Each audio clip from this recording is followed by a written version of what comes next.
नमस्कार, आपका हार्दिक स्वागत है खबर पर नजर न्यूज चैनल पर। मध्य प्रदेश और इंदौर की ताज़ा खबरों को जानने के लिए खबर पर नजर न्यूज चैनल को लाइक, शेयर, सब्सक्राइब जरूर करें। नमस्कार। आज हमारे बीच में मध्य प्रदेश शासन के वरिष्ठ मंत्री, देश के पूर्व केंद्रीय मंत्री, वरिष्ठ सांसद और इस समय पंचायत, ग्रामीण विकास और श्रम जैसे महत्वपूर्ण विभाग का दायित्व संभाल रहे आदरणीय प्रहलाद सिंह जी पटेल साहब हमारे बीच है। आप 2 दिवसीय यात्रा पर इंदौर और उसके आसपास के जिलों में प्रवास चल रहा है और हमने उनसे निवेदन किया कि आप स्टेट प्रेस क्लब पधारिए। उन्होंने हमारे निवेदन को सहर्ष स्वीकार किया। मुझे खुशी है कि वे हम सबके बीच में हैं। मैं इस अवसर पर स्वागत के लिए निवेदन करूंगा हमारे गणेश चौधरी जी,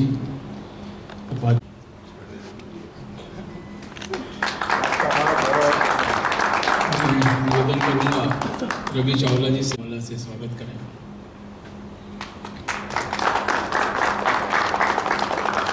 स्टेट प्रेस क्लब के दुपट्टे से माननीय मंत्री जी का, रचना मैडम और सोनाली जी, मीणा मैडम, तीनों से आग्रह है कि स्मृति चिन्ह मंत्री जी को हमारा भेंट करें। तीनों हमारी वरिष्ठ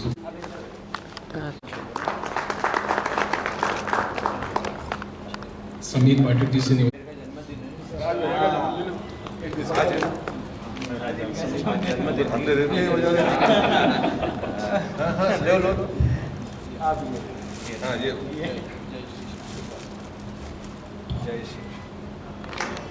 है, फिर भी हम चाहेंगे कि माननीय मंत्री जी अपने मन की बात, दिल की बात कहें। इसके बाद फिर हम लोग साथ में चाय पियेंगे और अवसर लगा तो कोई बातचीत करें। बाकी अनौपचारिक है, इसलिए आदरणीय केजरीवाल जी, पंकज जी, अन्य सभी आदरणीय भाइयों बहनों, मेरे लिए बहुत अप्रत्याशित है।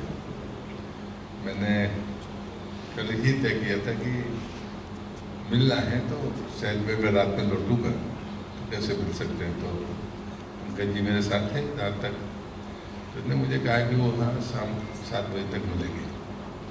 तो मुझे तो अच्छा है, तो तक मैं लौट आऊँगा, मिलेंगे। तो मुझे जाना होगा तो मैं वापस चला जाऊँगा। देर रात मैंने अपना व्हाट्सएप देखा तो मुझे नितिन ने दिल्ली से वो व्हाट्सएप किया, तो मुझे आवश्यक था कि मैंने कहा बात तो व्यक्तिगत तौर पर आपसे मिलने के लिए दीजिए, कोई कार्यक्रम होगा। तो मैंने कहा कोई कार्यक्रम होगा तो 7 बजे जाने में क्या दिक्कत है। मुझे लगा रेगुलर कोई आपका कार्यक्रम होगा, उसमें शामिल होना, मुझे आना तो है ही। तो मैंने कहा हाँ अपन जा सकते हैं, लेकिन मैं 7 बजे के बाद मैंने गुंजाइश रखी उसको। दरअसल अभी पिछले साल से मैंने नदियों के उद्गम पर जाना शुरू किया। तो जब मैं परिक्रमा में था तो एक जो भी नदी मिलती थी नर्मदा जी में, तो मेरे गुरुदेव मुझसे कहते थे कि 1 किलोमीटर ऊपर चलो और फिर उस नदी को पार करो, फिर वापस आओ, फिर निकलो। गुरु आज्ञा थी तो लगता था जल होगा, बाकी चीज़ें होंगी, कभी बुद्धि नहीं लगाई।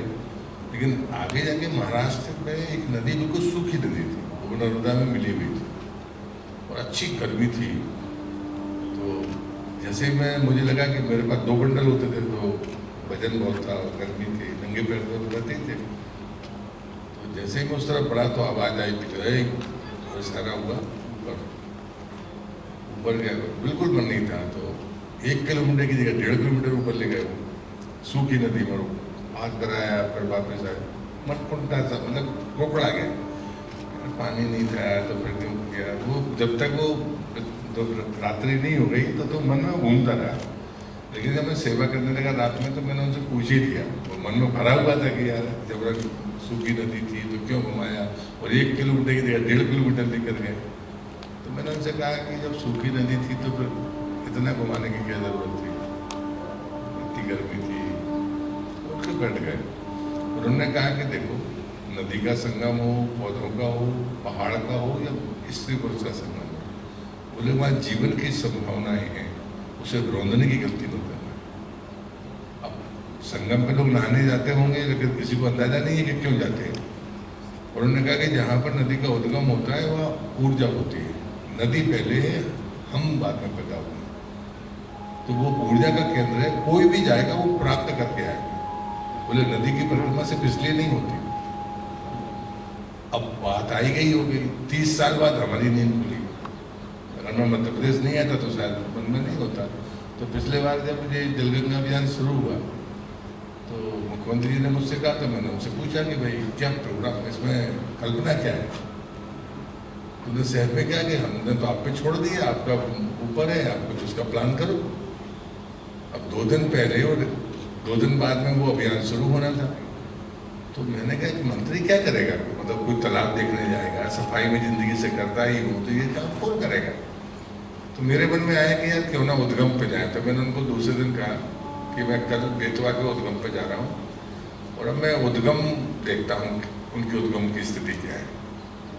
तो उन्होंने कहा वैसा मैं भी चलूँ। तो मेरे को मुख्यमंत्री जाएंगे तो अभियान वैसे ही उड़ जाएगा। तो फिर मैंने कहा तैयारी करनी पड़ेगी। मैं तो अपने परिक्रमा के हिसाब से जा रहा था कि 10-20 पौधे लगाएंगे, उनको घेरेंगे और एक बार उद्गम में देख चुका था तो वो करेंगे। लेकिन वो चूंकि वो गए तो वो बाकी प्रशासन को कहना पड़ा, बाकी सब हो गया। मैं 1 महीने में 32 नदियों को उद्गम पर गया। उसमें से कुल 7 में पानी मिला, बाकी सूखी मिली। 30 जून आ गया, 1 महीने का कार्यक्रम था तो वो कुछ कर ही नहीं सकते थे उसमें। तो मैंने उनसे कहा कि इसका कोई फायदा नहीं कि अब जून में शुरू करते हैं, 30 जून को खत्म करते हैं, फिर बरसात आ जाती है, भाषण हो जाती है, बातें कर तो कुछ सकते नहीं है, फिर सारे काम बंद। तो मैंने कहा ये ठीक नहीं है। तो इस साल हमने 3 महीने का, पहले से कब से करेंगे, 3 महीने गर्मी के समय से हम चेते हैं, बाकी क्या कर सकते हैं। इस बार 3 महीने में चला तो उनने संभाल के रखी, वो कीमत समझते हैं।